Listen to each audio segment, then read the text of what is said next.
Welcome back, everybody, to another episode of Outside the Box. And you guys might be able to tell right now, we're in the pickleball kingdom of the Tri-Cities at Bristol Sportsplex. Woo-hoo! And I'm with the pickleball queen of the Tri-Cities and possibly the country. We've talked a little bit about pickleball. And so what we decided is that we're going to do a deep dive into this game so that you guys can get educated on what I believe, and Carol, you can correct me if I'm wrong, is the fastest growing sport in America that we believe everybody should at least give a shot. So, of course, I'm with Carol Huie. How you doing? Good. I'm doing great. Thanks for having me. We're so glad to have you on the show. And real quick, just so people know who they're listening to here, tell everybody a little bit about who you are and your pickleball career. Oh, correct. All right. Well, I grew up playing a lot of tennis and on the West Coast in California. And back in the 90s, actually, we were living in Washington State. And, of course, that's where it originated. And we picked up these paddles. It did? Uh-huh. Pickleball originated in Washington State? In Washington State by two dads trying to find a new game for their kids. You can kind of read all about it. It's a really cool story. But anyhow, back in the day, we picked up these paddles and just started dinking around with them, just kind of like you would play, croquet or whatever. Never, ever thinking that it would come on like it's come on. And now it's at tournament level. We have pros. We have it internationally. I was just telling someone that movie stars, professional athletes, everybody's playing it. Well, why do you think that is? Like, what do you think has been the explosion that pickleball is just, it's all over the place? I always tell people that ask that question that, it's competitive. And so it draws a lot of the athletes to it, a lot of former tennis players. But not only that, I mean, athletes from all different areas like to come into it. I think one of the biggest draws, though, is the social aspect of pickleball. Okay. You have the kind of that combination of competition, but you also have the social aspect. So you could be fierce competitors on the court when you're having a game, but then y'all go out to dinner afterwards. And, what more is there, really? It's so fun. And that is something I've noticed because I have a tennis ground myself, just like you. Yeah. And I've noticed that, with tennis, it's a little harder to really socialize around the game. Yeah. Whereas pickleball, I started playing during the pandemic because it was a great outdoor activity. Mm-hmm. And, the one thing I noticed was that you can play with anybody. And like you could be much better than your opponent and you still both have fun playing. And that's what really was cool for me. I could play with any of my friends. Right. And people who are much better than me could play with me and still have fun. Is that something that you've noticed? Oh yeah, absolutely. All skill levels, all ages.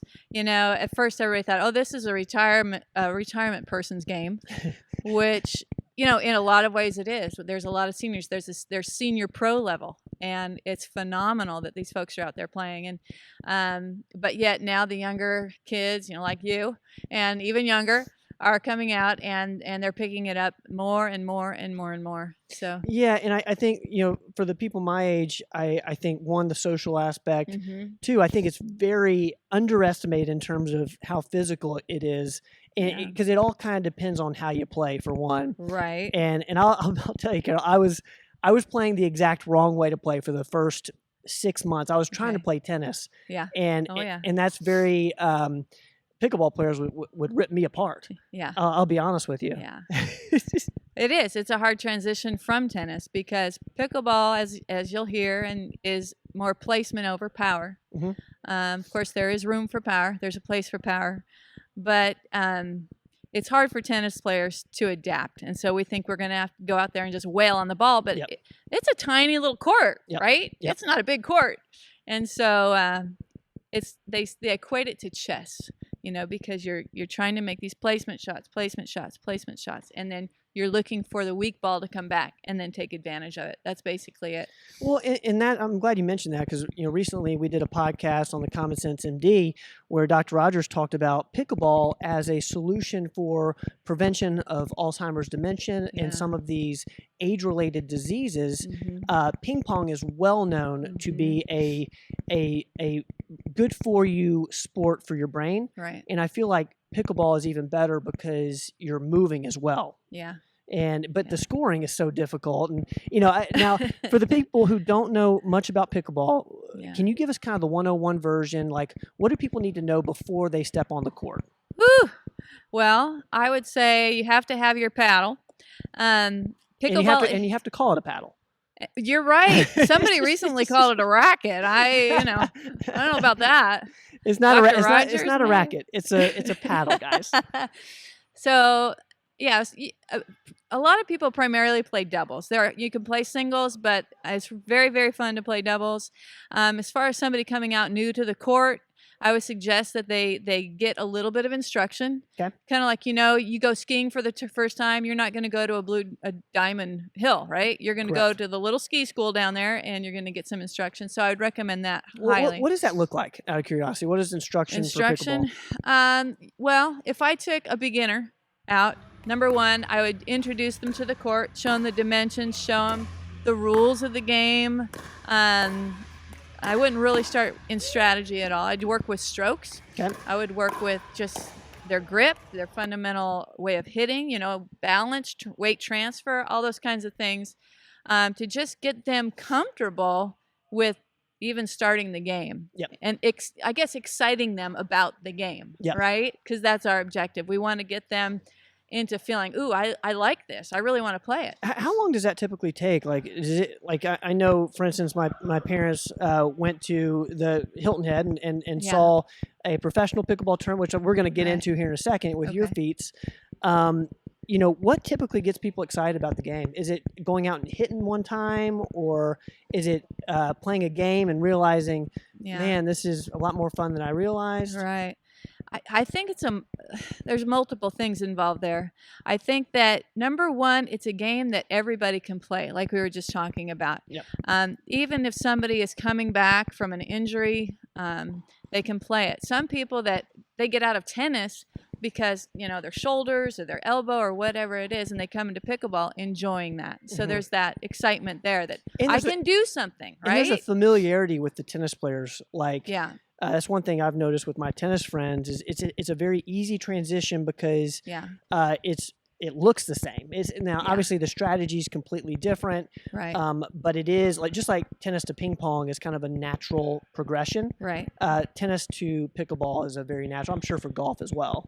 Yeah, I mean, there's a lot of things you can equate it to, and as you work with people, you say, hey, what did you play before? Did you play a sport? Yep. Even softball, they're used to getting down, digging, okay? So, you've got that shoulder part position. You want to kind of lay low because you have to get your paddle down for some of those shots. So just working with people where they're at. Okay, start where you are, that old Arthur Ashe quote that I love, start where you are, use what you have, do what you can. Yeah, and absolutely. Pickleball is perfect for that. It is, yeah. And to answer your question then, I think that's what excites people is they can do it just in spite. You know what, it's a sport too, for example, tennis, okay? Yep. Kids start young, and unless you get into it young, going into it later in life is very difficult. Pickleball is such a new sport still that we don't have that per se yet, right? You can kind of get in at any age level and get into whatever type of competition you want to get into and grow your game. Do people, you mentioned start off with a little instruction. Do you think you jump into competition right after that? Because I think the competing part's the fun part, I think that's where like I'm itching to play right now. We're here at the Bristol Sportsplex and we're on a court. I know, we're going to play. You can see the home of pickleball behind us. Like I'm itching to play right now, Well, you come from tennis, so I want to play with you. I want to see how you do. What was your question? I forgot. So like, can people go ahead and like immediately start competing, or I see what you're saying. Do you think go out and hit a little bit, go out with a friend, get a couple paddles from Dick's Sporting Goods, something like that, or Bristol Sportsplex here? Like, do you think they start with instruction? I think that's a combination, but it's kind of more like ping pong, where you could just pick up a paddle on the table and just start playing a game. Yeah. I think pickleball is a lot like that. So you can actually do that, and then you kind of get the itch, and then go into instruction and say, hey, I want to get better. Absolutely. I might want to work on my serve. I know my Aunt Lisa, who might be, I hope is watching. Aunt Lisa struggled with their serve forever. Okay. I'm making that up. I don't think she struggled with their serve. No, you know what? I think our great friend Linda struggled with her serve, and she's an amazing pickleball player. Yeah. So you're saying you just hop on the court, get going. Absolutely. Absolutely. And you know what? Once you do, it's kind of like you can't have one piece of chocolate, right? You just have to keep eating it and eating it and eating it. It's like that. You can't stop. I don't know what it is about it, but I love it. So tell me a little bit about the exercise component. What are you feeling playing at the high level that you do? Compare it in terms of like what type of workout is it? It depends. Okay. It depends, at what level you're playing. What I'm noticing in my game, because I'm really trying to move up, you're always trying to move up a level, and I'm going to have to step up my game. Okay. I'm starting to play singles. Okay. And of course, you're doing a lot more running. So from that perspective, I need to become more fit. I need to do more conditioning from a physical standpoint. And I need to do more drilling. Just, as a tennis player, right? Sure. I mean, it's not just about playing. You need to drill, and you need to just get consistent on those shots. What is, when you say drilling, is that like just hitting some cross courts? Is that, repetitive certain shots, things like that? Or having somebody feed you balls? Well, you remember the lobster machine for tennis, right? With the ball machine? The ball machine yes. that feeds you the balls. They have one for pickleball too. Do so they? A lot of folks use that, and they'll just same shot, just drill over and over and over and over again until they gain confidence in the shots. A lot of people have drilling partners. Okay. And I've got a good friend named Vu here, and we go out sometimes and we drill. But it's practicing the shots. Okay. Now, what about the person who, they're wanting to age well, they're wanting to stay active, they want to obviously compete and have the social component. How do they get involved? What's kind of their first steps, and what can they expect? I know most people are concerned about, am I going to get hurt? Right. How do you stay away from injury? Right. When I have people come to me like for lessons and things like that, the first thing we talk about is, how are you doing? Do you have any physical limitations that we can kind of work with and accommodate you? And that's kind of cool to start it out like that, because you can start, say somebody has a bad knee. Yep. Okay. Yep. Still come out and play, because there's, things that you can do with the bad knee, depending on how bad it is, of course, but don't let, just some ailments or injuries prevent you from coming out onto the court if you can, because it's great exercise and it's great fun. So tell me more about that. Like, if I can't move very well, but I want to, we know how important movement is, but I'm not, lightning quick anymore. Right. Do you just play within your constraints and learn what those constraints are? You do. And then, you see how, hopefully if you can make some improvements on that and gain more mobility, whatever the issue is, then you can kind of better your game as well. But that's the cool thing about pickleball. It's a short court. Yep. It's not this gigantic tennis court where you have to run all over the place. So the running is limited. You could make it as much or as limited, as you can run a lot. Trust me. Well, you can, but you can Playing also some people. You can also like you don't have to. Right. So like you can play within your whatever your physical limitations are. Absolutely. Yeah. Absolutely. Now, are you seeing people move over from golf out of curiosity?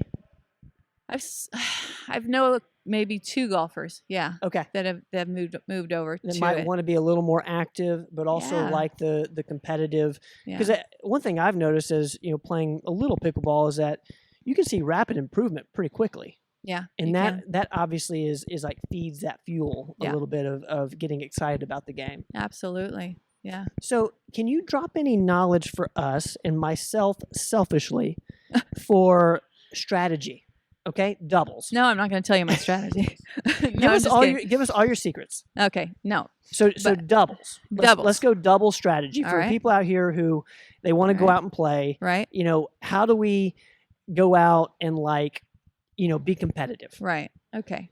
Well, doubles, you want to work with your partner. Yep. It's your partner, right? It's kind of like, an oxen that has the yoke, you want to work together. Yes. Because did you know that an oxen by himself has a certain amount of power, but if you put the other oxen to it, it's 10 times the power. No, I did not know Not that. twice the power, but 10 times. But the reason I bring that analogy up is that, you're working with your doubles partner, and if you work well together with your partner, Yep. then you could do a lot. You can do a lot. Moving together, up and down, back and forth. So when your partner goes up, you go up. Yeah. And when they're pulled wide, you shift with them. That sort of. Yeah, you want to shift. Okay. You know that from tennis, Yep. right? Yep. When you're serving the ball, one thing about pickleball that's different is you actually have to wait for that service return to come back to you again and bounce. So you have to hang back at the baseline and be patient and then move in with your partner. So the mantra is, and I think Simone said this once, it's return and run. So if you're returning the ball, you're going to run in right away. If you're serving the ball, serve and stay. Serve and stay, return and run. Well, part of the rules are that if you are serving, you have to let the ball bounce once before you can get in. Absolutely. Because it's a clear advantage to hit the ball out of the air. Yeah. Now, do we dare talk about the kitchen? Should we even get into that? That's a whole other conversation. Let's do another podcast on that one. Guys, just stay out of the kitchen. Okay? If you leave with anything from this podcast, out of the kitchen. Stay out of the kitchen. And you want to explain what the kitchen is? Because people that are just hearing for the first time, they're like, kitchen. The only thing I know about the kitchen is I don't go there. I don't go to the kitchen. So describe the kitchen. Okay. Just so they leave with one right. real. The rules are kind of complicated to me. Well, formally we call the kitchen the non-volley zone. Okay. And that non-volley zone on these courts, I don't know if you can see it, is the green area, and it's a volley, pretty much an area where you volley or you do what's called a dink, which is just a soft shot. Yep. But there is a strategy to it, and you cannot volley out of the air. You have to let it bounce if it's in the kitchen or the non-volley zone and hit it over. So that's a lot different than tennis, too, because, as a tennis player, you just want to go in and cream the ball. Want to cream right? it. Yep. Just want to hit the ball as hard as you can. Yeah, exactly. But you mentioned the dink, and I think that's one of the things that's helped my pickle game the most is learning the value of the dink. Oh, yeah. Because I'm thinking this is a weak shot. Mm-hmm. But, man, the dink works wonders. It's really, that's primarily the game. I mean, once you get into the net, it's dinking, trying to dink in certain areas where you can cause the opponent to hit a weak shot back, right? Yep. And then you can cream it. But you got to be patient though. Oh my goodness. What's the longest rally you've ever had? Oh, I can't even think about that. There's been some long ones. Yeah.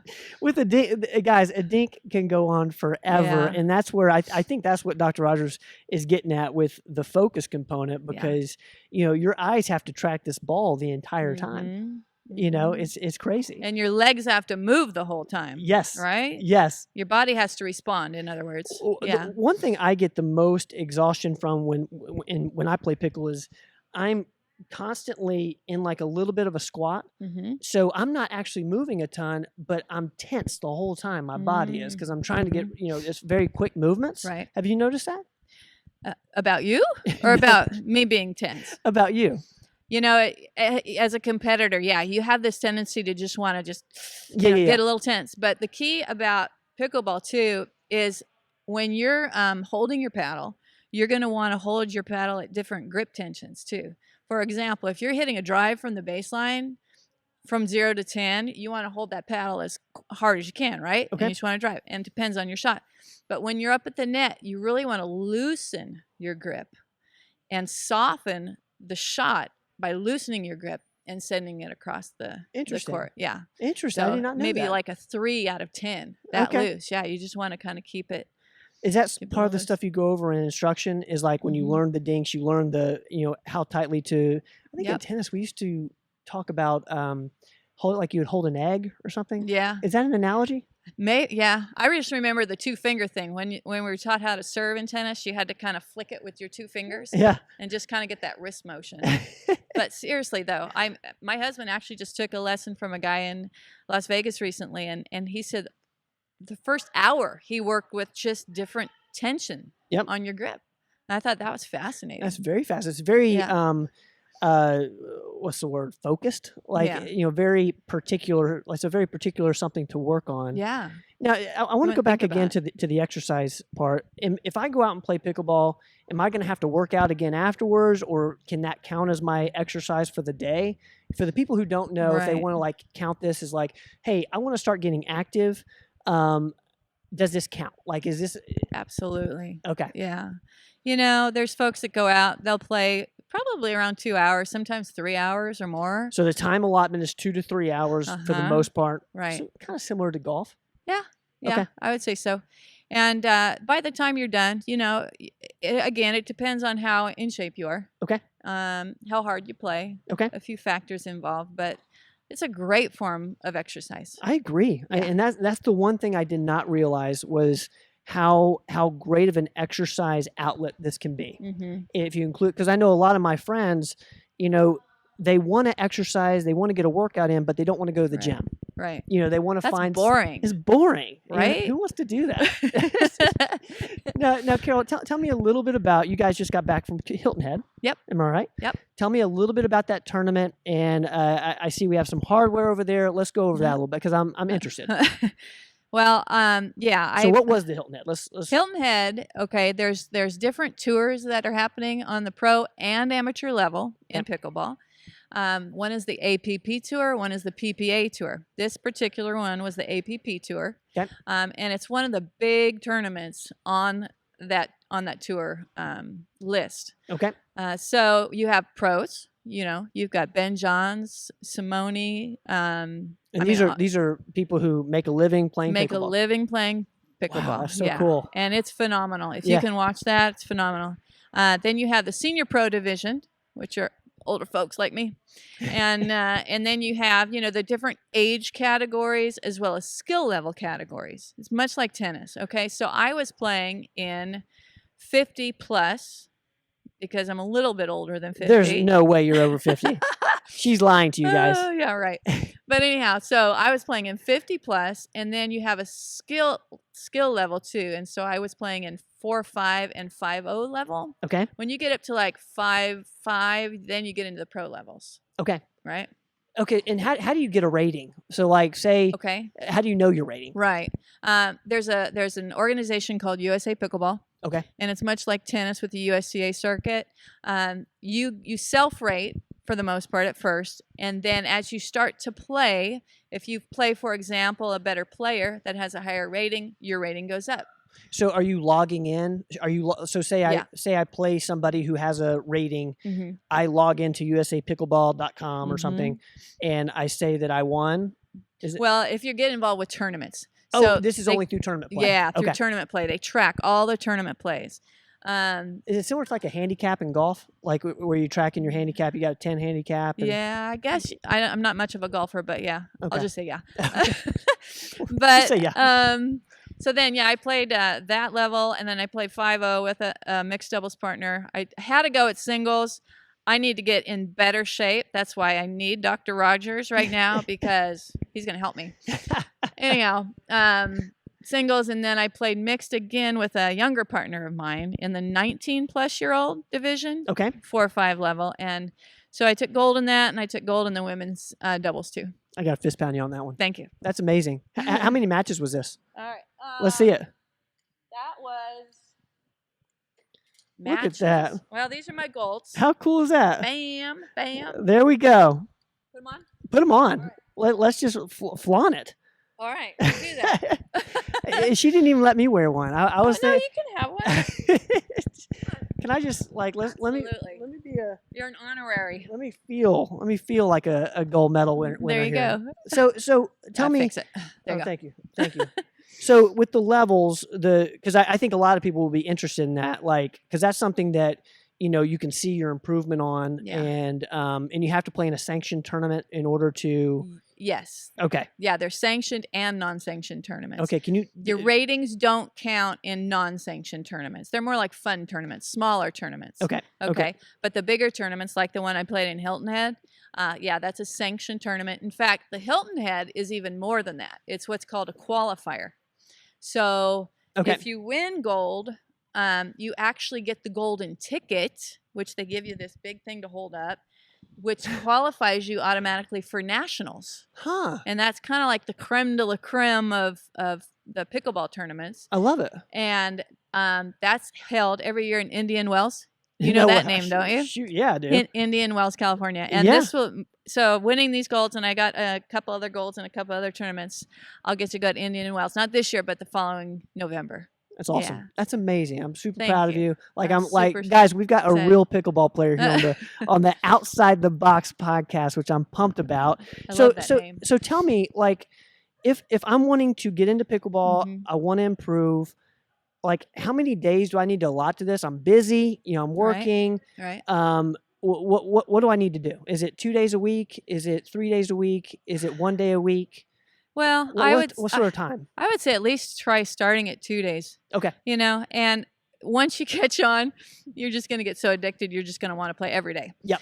But yeah, I mean, I'd start, maybe gather some lessons. Yep. Get some lessons up here at the Bristol Sportsplex. We offer lessons and clinics and all sorts of things. Speaking of that, you know, based on what I'm seeing here at the Bristol Sportsplex, it's not hard to find people to play with. There are so many pickleball players here. Yeah. Like, tell me a little bit about y'all's leagues. Like, how do people get involved if they want to get involved? What's that like? Right. Call the Bristol Sportsplex. Actually, you can get online as well. Okay. And there's a listing of different leagues that you can kind of get involved with, or lessons that you can get involved with. Okay. And again, it's social. It's so social, right? So we play, and then we have fun afterwards, and yeah. That's it. And this is a great place. It is. It really is. It's it, and they have a bar here. They do. I don't know the hours, but they have a bar here. I know where he's going after this.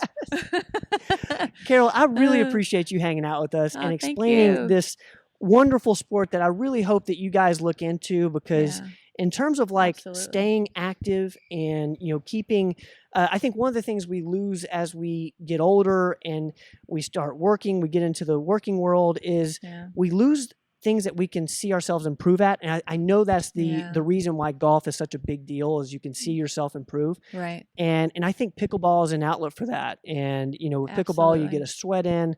I'm so bullish on it. I love this game. And I really appreciate you getting on here and educating people on how to play and how to get involved. My pleasure. It's been a blast. Yeah. It's good talking to you too.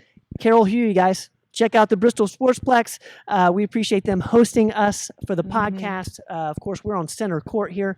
We're going to get some more pics, hopefully throughout this episode, that you'll see of this beautiful Sportsplex here in Bristol, Tennessee, I believe.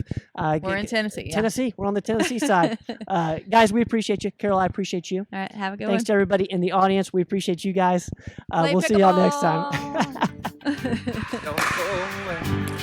time.